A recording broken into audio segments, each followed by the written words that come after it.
নিজের আয়ত্তের বাইরে কখনোই কিচ্ছু করা উচিত নয়। বন্ধুরা, এই অসাধারণ প্রসঙ্গটাকে কেন্দ্র করে আজকে আমি আপনাদের এক কচ্ছপ এবং এক বাজের সুন্দর একটি গল্প শোনাবো। চ্যানেলে নতুন হলে সাবস্ক্রাইব করতে ভুলবেন না এবং অবশ্যই গল্পটি ভালো লাগলে একটা লাইক আশা করব। এক বিশাল পুকুরে একটি কচ্ছপ বাস করত।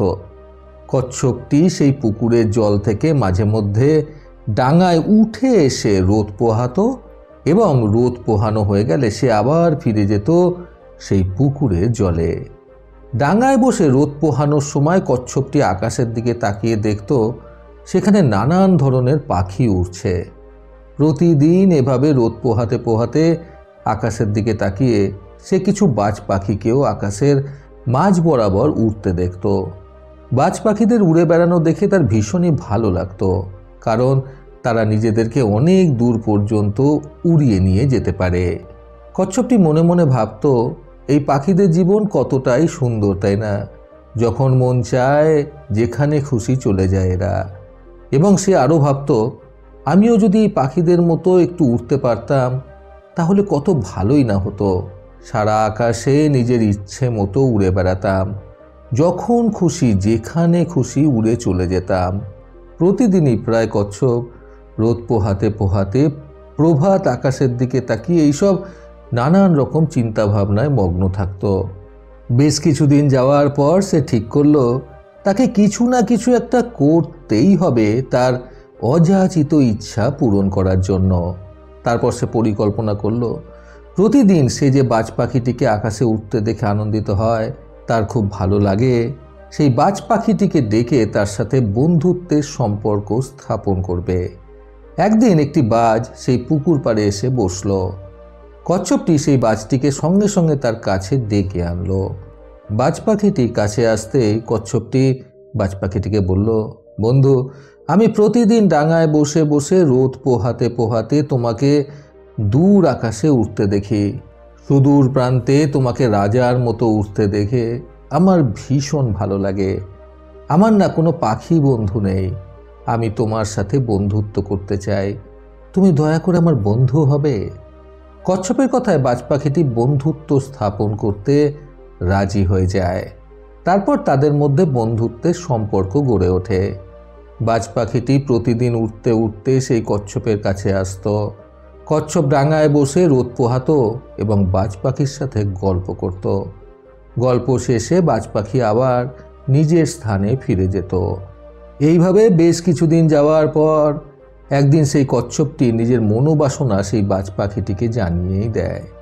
কচ্ছপটি বাজ পাখিটিকে বলে, জানো তো বন্ধু, আমারও না মনের ভীষণ স্বাদ, আমি তোমার মতো সেই মাঝ আকাশে উড়ে বেড়াবো। বাজ পাখিটি তখন কচ্ছপটিকে বলে, কিন্তু এটা তো কখনোই সম্ভব না, তুমি একটি কচ্ছপ হয়ে কখনোই আমাদের পাখিদের মতো আকাশে উঠতে পারবে না। কচ্ছপটি তখন বাজ পাখিকে বলে, কেন পারবো না বন্ধু? সব কিছুকে সম্ভব করলেই তবে সেটা সম্ভব হয়। তুমি আছো না আমাকে সাহায্য করার জন্য? একথা শুনে বাজ পাখিটি তখন বলে, আমাদের পাখিদের ঈশ্বর ডানা প্রদান করেছেন উড়ে বেড়ানোর জন্য, যথা ইচ্ছা সেথায় যাওয়ার জন্য, কিন্তু তোমাকে ঈশ্বর সেইভাবেই সৃষ্টি করেছেন তুমি যাতে জলে এবং ডাঙায় থাকতে পারো। আমরা যেরকম জলের গভীরে প্রবেশ করতে পারবো না, ঠিক সেরকমই তুমিও আমাদের মতো উড়ে বেড়াতে পারবে না বন্ধু। বাজ পাখির কথা শুনতে কচ্ছপ একদমই নারাজ ছিল। কচ্ছপটি নিজের না উঠতে পারাটা কিছুতেই মানতে পারছিল না। কচ্ছপটি বাজ পাখিটিকে রীতিমতো জোর করতে থাকে তাকে মাঝ আকাশে উড়ে বেড়াতে সাহায্য করার জন্য। বাজ পাখিটি কচ্ছপটিকে বলে, শোনো বন্ধু, যার যেটা কাজ তাকে সেটাই মানায়। অন্য কেউ অন্যজনের কাজ করতে গেলে সে জায়গায় হয় ভুল হয়ে যায়, না হলে কোনো ক্ষতি হয়ে যায়। এই প্রসঙ্গটা আমি তোমাকে একটি ছোট গল্পের মাধ্যমে বুঝিয়ে বলছি, শোনো। একবার এক কুকুর এবং আরেকটা গাধা এক মনিবের বাড়িতে বাস করত। রাত্রিবেলায় গাধা এবং কুকুরটি বাইরেই শুয়ে বসে থাকত। কুকুরের কাজ ছিল সারা বাড়িটা পাহারা দেওয়া এবং গাধা সকালবেলায় তার মনিবের সাথে সাথে মাল বোঝাই করে নিয়ে কাজে বের হতো। একদিন রাত্রিবেলা বাড়ির সকলে ঘুমিয়ে পড়ার পর সেই বাড়িতে চোর ঢোকে। গাধা এবং কুকুর দুজনেই সেই চোরটিকে লক্ষ্য করে, কিন্তু হিসাব মতো কুকুরের কাজ ছিল সেই চোরটিকে বাধা দেওয়া, সময় মতো তার মনিবকে চিৎকার করে ডেকে তোলা। কিন্তু সে সেটা করল না দেখে গাধাটি ভারী অবাক হয়ে কুকুরকে বলল, এ কি ভাই, চোর এসেছে দেখছো, তাও তুমি কোনো প্রতিবাদ করলে না? মনিব জানতে পারলে খুব রাগ করবে। কুকুরটি তখন গাধাকে ধমক দিয়ে বলল, তুমি তোমার চরকায় তেল দাও, যে যা করছে করতে দাও, তুমি চুপচাপ বসে থাকো। কুকুরের এই ধরনের কথা শুনে গাধাটির ভীষণ খারাপ লাগলো। সে ভাবল, ও তো মনিবের সাথে বিশ্বাসঘাতকতা করছে, আমি বরং মনিবকে তাহলে ডেকে তুলি, না হলে এই চোর বাড়ির সমস্ত কিছু চুরি করে নিয়ে চলে যাবে। এই ভেবে গাধাটি ওই রাত্রিবেলায় চিৎকার করতে লাগলো। গাধার চিৎকারে বাড়ির সকলে মিলে উঠে আলো জ্বালালো এবং চোরও ভয়েতে পালিয়ে গেল। তাদের মনিব উঠে এসে গাধাকে রাত দুপুরে চিৎকার করতে দেখে আচ্ছা করে ধুলাই দিল। গাধাটিকে প্রচণ্ড মারার পর তারা আবার শুতে চলে গেল। গাধাটি এই ঘটনায় ভীষণই হতাশ হয়ে পড়ল। সে চুপ করে এক জায়গায় বসে রইল। কুকুরটি তখন হাসতে হাসতে এসে গাধাকে বলল, দেখেছিলে তো, বললাম না, যার কাজ তাকেই মানায়। তোমার যেটা কাজ তোমাকে সেটাই মানায়, আমার কাজ করতে গিয়ে তুমি মার খেলে তো। এইভাবেই গল্পটি শেষ করে বাজ পাখিটি কচ্ছপটিকে বলল, বুঝলে তো তাহলে বন্ধু আমি কি বলতে চাইছি? তুমি যদি তোমার ক্ষমতার ঊর্ধ্বে গিয়ে কিছু করতে চাও তাহলে সেক্ষেত্রে তোমার ক্ষতি হয়ে যেতে পারে। কিন্তু এত কিছু শোনার পরেও কচ্ছপটি নিজের জায়গা থেকে নড়তে কিছুতেই চাইল না। কচ্ছপটি ভীষণ জোরজার করে বাজটিকে বলল, আমি তোমার পিঠে করে চড়ে আকাশের মাঝ বরাবর যাব এবং সেখানে তুমি আমাকে তোমার পিঠ থেকে নামিয়ে দিও। আমি ঠিক তোমার দেখা দেখি উঠতে শুরু করব। অগত্যা কোনো উপায় না পেয়ে কচ্ছপকে আর কোনোভাবে না বোঝাতে পেরে বাজ পাখিটি কচ্ছপের কথা অনুযায়ী তাই করল।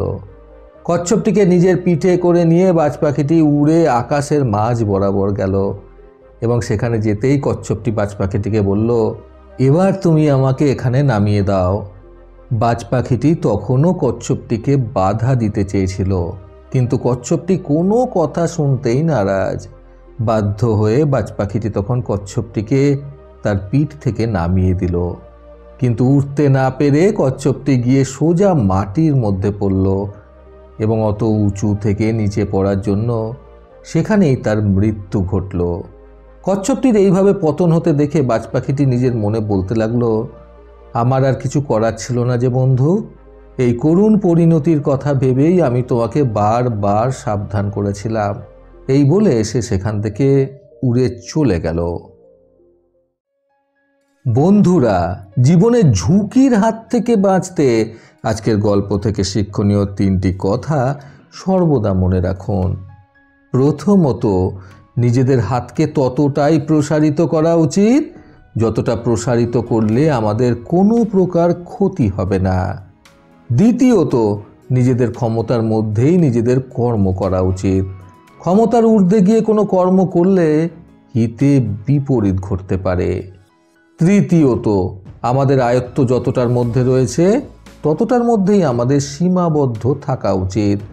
অতিরিক্ত কিছু ইচ্ছা প্রকাশ করে, অতিরিক্ত কিছু আশা করে আমাদের সেই অনুযায়ী কাজ কখনোই করা উচিত নয়। প্রতিবারের মতো আবারও বলবো, এই পৃথিবী তাদেরকেই সম্মান দেয় যারা ইউনিক কিছু করার ক্ষমতা রাখে। সকলের সুস্থ এবং সুন্দর জীবন কামনায় প্রকৃত জীবন থেকে আমি সন্তু চক্রবর্তী আবার আসবো আগামীকাল নতুন সুন্দর শিক্ষণীয় একটি ছোট গল্পের সাথে। ভালো শুনুন, ভালো থাকুন। ধন্যবাদ।